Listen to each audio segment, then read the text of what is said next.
pada kesempatan dan terus lanjutkan ibadah-ibadahnya sampai ke akhir Ramadan dan selanjutnya dia akan mudah dalam rupiah sehari-harinya.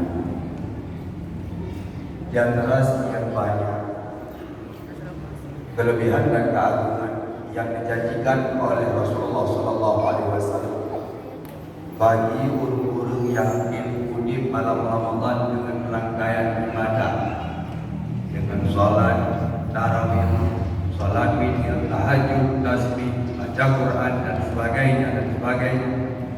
Terdapat dalam satu hadis yang dalam kitab Sahih Bukhari, di mana Rasulullah SAW bersabda, "Man qama Ramadan imanan wa ihtisaban ghufira lahu ma taqaddama min dhanbi."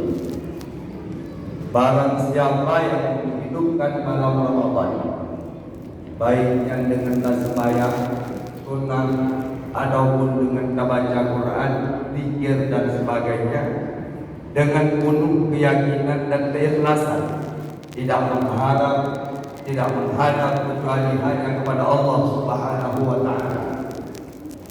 Ghufira lahu ma taqaddama min dhanbi, maka balasan untuknya, untuk orang yang mengikuti malam Ramadan dengan berbagai macam rangkaian ibadah, diampuni ubina dosa-dosa yang lalu oleh Allah Subhanahu wa taala.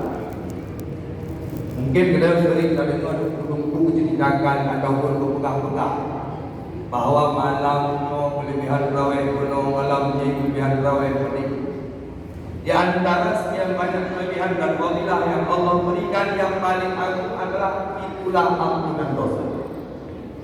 Karena untuk mencapai sekian banyak kelebihan yang Allah janjikan, akan mencapai untuk daya untuk berdosa. Sebagian orang ini mencapai derajat takwa, tapi derajatnya akan kena Allah untuk daya untuk dilumuri oleh dosa-dosa.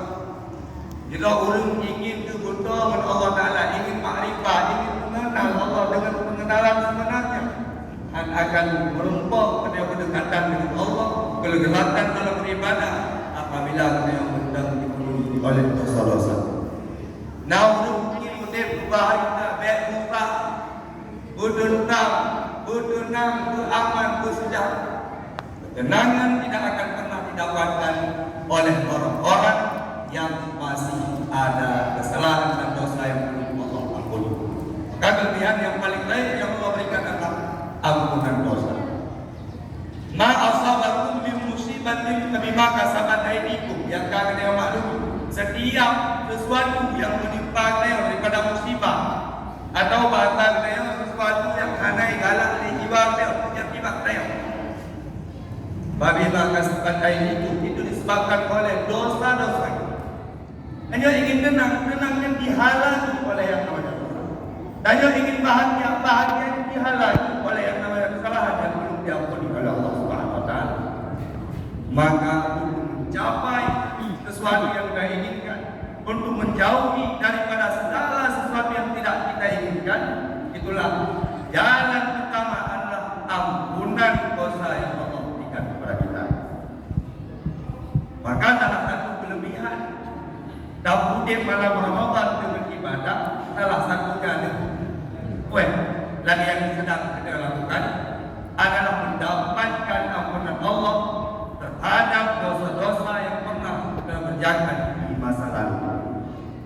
Tapi misalnya yang pertama imanan, kita lakukan ibadahnya dengan penuh keyakinan, wahtisaban, dan dengan penuh ikhlas, dalam artian kamu pun ibadah hanya berharap ridha Allah, hanya berharap kasih sayang Allah, hanya berharap kepada Allah Subhanahu wa taala, tanpa berharap dipuji oleh makhluk, tanpa takut dicaci oleh yang namanya manusia, tidak berharap dibalas budi, hanya ya dipuji dengan bundoi-bundoi karena ingin didekati oleh Allah, benar-benar ingin dikasihi oleh Allah, benar-benar ingin diampuni oleh Allah Subhanahu wa taala.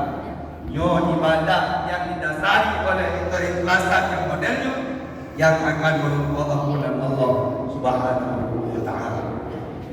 Karena kami ulama agar ibadah yang benar-benar bernilai ibadah di sisi Allah Subhanahu wa taala harusnya dua.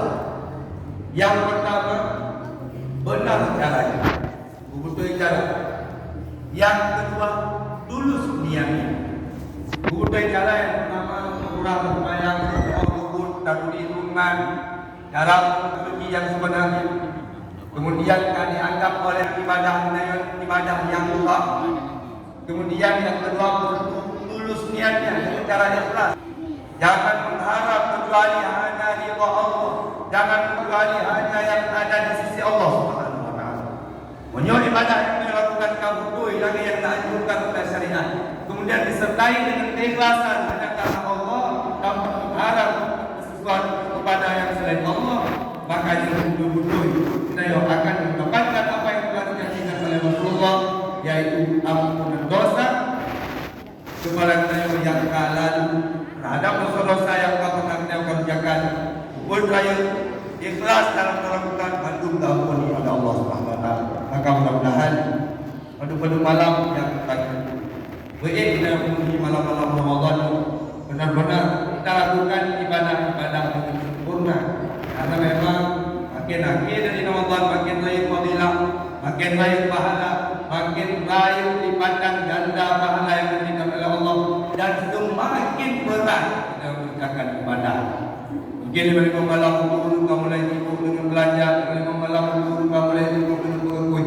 Berbagai macam cara pengaruhi kita oleh nafsu, dipengaruhi kita oleh bisikan-bisikan yang tidak baik, agar kita baik dalam sesuatu yang telah Allah janjikan pada detik-detik terakhir, dan pada akhirnya kita hendak menuntut ampunan daripada Allah Subhanahu wa taala.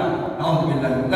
Semoga kita termasuk daripada penghulu yang selalu menghidupkan malam Ramadan dengan ibadah, sehingga kita mendapatkan ampunan daripada Allah Subhanahu wa taala. Dan dengan begitu, apa yang kita inginkan pasti akan kita dapatkan, apa yang kita takut pasti dijauhi oleh Allah Subhanahu wa taala. Amin amin ya rabbal alamin. Aqulu qouli hadza wa astaghfirullahal azim. Assalamualaikum